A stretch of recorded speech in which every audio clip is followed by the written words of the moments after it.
Fish sauce is very present in most Southeast Asian cuisines. In the Philippines, it is one of our main seasonings, from stews to soups to even sometimes to desserts. Today I'm going to show you how to use it in 3 different dishes.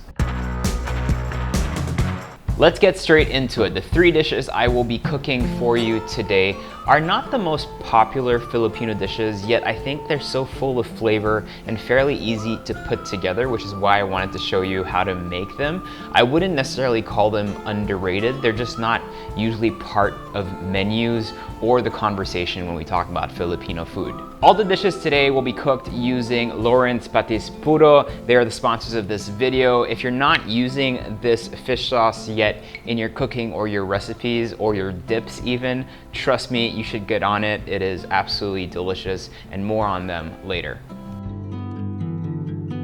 Hinalang is like a nilagang baka, but better in my opinion. It's fairly popular in the Visayas region in the Philippines. Halang, meaning hot or spicy in their local language, Visaya. It's so delicious because it's full of different aromatics. I think it's more interesting than nilaga because it's cooked in steps versus everything being put in a pot together. It's basically like a spicy aromatic beef soup. It is so comforting.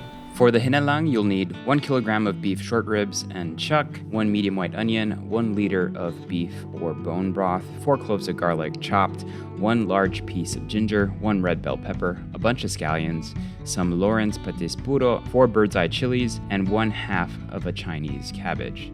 Slice your ginger in flat strips, separate the green and white stalks of your scallions, slice up your pepper and your onion, and pound your garlic and chilies together. Get a large pot of boiling water out, place in your beef and the green parts of the scallions. We're just gonna boil this for about 10 minutes. We are just drawing out some of that blood and skimming off whatever starts floating on the top for a slightly cleaner broth. Using a mix of chuck and short ribs is a personal preference. We'll have a nice mix of fat, tender meat, and a good amount of bone to really flavor our soup. Strain your stock and then set it aside. In the same pot, heat up some oil and sear your beef on both sides until nice crusts form. Take them out and start frying your vegetables, starting with the ginger. I like to get these nice and colored. Once achieved, add in the rest. Once tender, finish with your garlic and chilies. After 2 minutes, toss in your beef and cover in broth and water if needed. You want the beef to be covered and then some. Bring this to a gentle simmer, cover and cook for about 2.5 hours, checking it every hour to make sure you're not losing too much liquid. At about the 90-minute mark, season the dish with your Lorins Patis Puro. Once the cooking process is done, season with pepper and more patis if needed.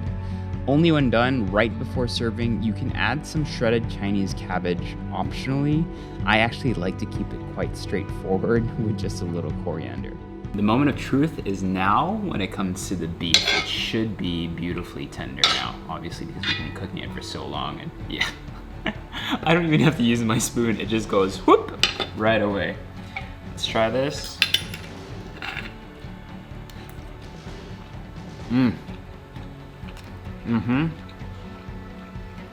Really tender, nice spicy bite. The broth is literally why we're here. Oh, yeah, that's comforting. That's where all the flavor is. But yeah, if you're sick of eating nilagang baka or bulalo and you want to try another Filipino beef soup, this is a really good option. Fish sauce is what you get when you put together fish and salt in a barrel or vat and you leave that to ferment for varying periods of time. Once that's fermented, it's usually pressed or filtered and then bottled right here. Just like any kind of salt or seasoning, depending on the brands and depending on where it comes from, different types of brands will have very different flavors. For me, good quality fish sauce should have a more pronounced fish flavor over it being too salty, because if I'm using a fish sauce that's just too salty with not enough fish flavor, I might as well use salt.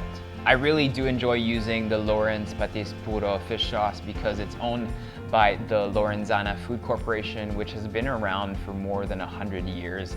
And it's a Filipino-owned company, and they're very proud of the products that they put out. Their Patis Puro uses only high quality fish, and it's fermented from anywhere from 6 to 12 months. It also doesn't have any MSG, doesn't have any artificial colorings or artificial flavors. So it really gives you the best quality tasting products for your dips, for your sauces, for your stir fries, or anywhere you use fish sauce. When buying ingredients in the supermarket, just make sure you're buying the real stuff. And not products that use a lot of artificial flavoring and things like that, because with simple dishes such as these, having really good quality ingredients makes all the difference. Pinatisang Manok is kind of like a tinola, except less broth soupy, more kind of just like a sauce. For me, it's comfort food at its finest. It's briny, it's salty, it's fishy with the chicken. Absolutely delicious. I make mine slightly different by adding more chilies in there, and I also like cooking it down like you would in a binakol with a little bit of coconut water for some sweetness and to just kind of extend that sauce a little bit. We will need 1 kilo of chicken thighs and chicken wings, half a red onion, 4 cloves of garlic, 1 piece of lemongrass, 2 thumb sizes of ginger, 2 red chilies, 1 liter of coconut water, 1 cup of spinach, 3 long green chilies, and 4 tablespoons of Lorins Patis Puro to season. I enjoy using thighs for this dish because they don't overcook easily.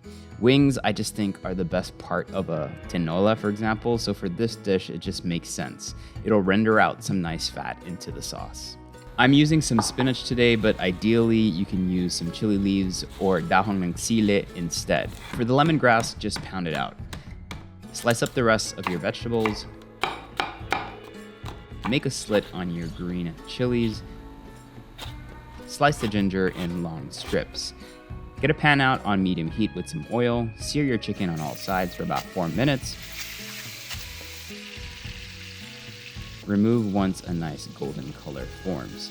Take them out, but leave all those delicious scraps clinging to the bottom of the pan. Fry off your ginger first and cook this down for 3 minutes. Add your onions, lemongrass, and then your garlic.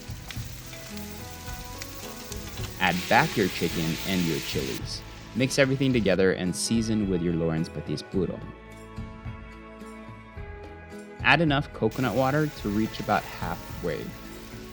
Simmer gently for 20 to 30 minutes. You should have a nice sheen of chicken fat floating at the top of the sauce. At this point, you can add in your green peppers and cook for a further 3 minutes before finishing really quickly with your spinach.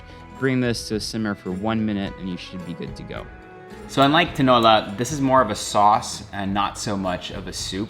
I do use the coconut water there because I do like that hint of sweetness that it gives to the overall dish. So the way I would recommend eating this is having it separate in a bowl and then just kind of spooning that sauce over your rice.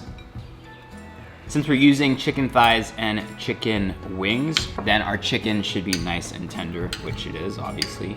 If you had breast in there without the bone, it'd be a very different situation.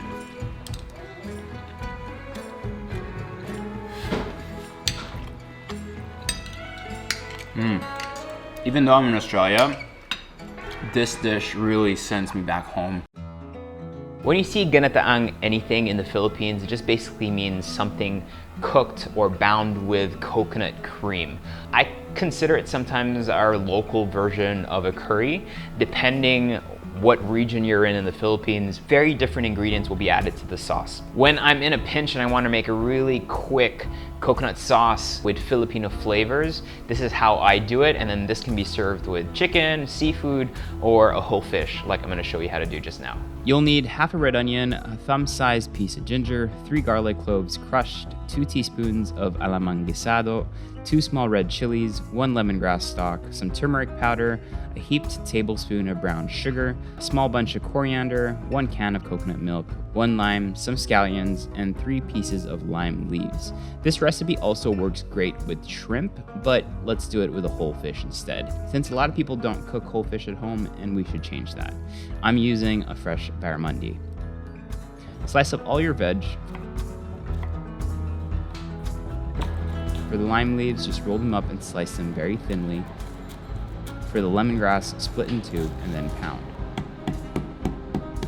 Grab your fish and score it with 3 half-centimeter slices on both sides. Season the inside of the cavity with salt and stuff with the green parts of the scallions and some ginger slices.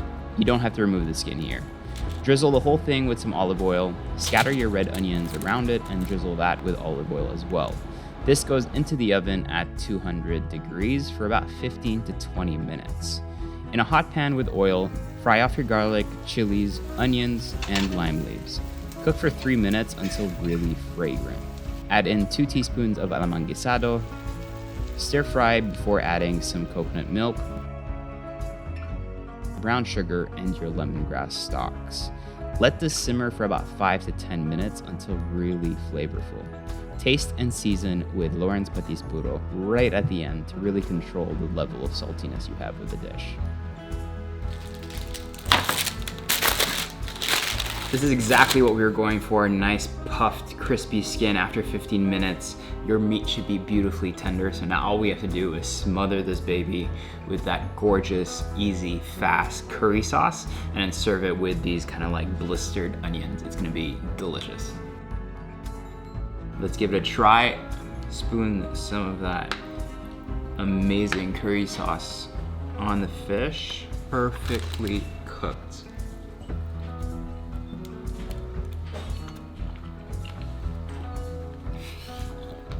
This is so good. Like, I feel this is like a really nondescript Filipino dish because it's just fish sa gata. Like, ginataan is so broad. Wherever you are in the Philippines, ginataan could mean different things in terms of the aromatics that people use. But this combination, all with flavors and ingredients that you'd find very easily in the Philippines. Well, maybe not the limes, but you can sub that for calamansi. So delicious. I'm using a barramundi here, but if you're wherever you are in the world, you should be using whatever local fish that you have that's currently in season, and that's really tasty. That's my dinner tonight.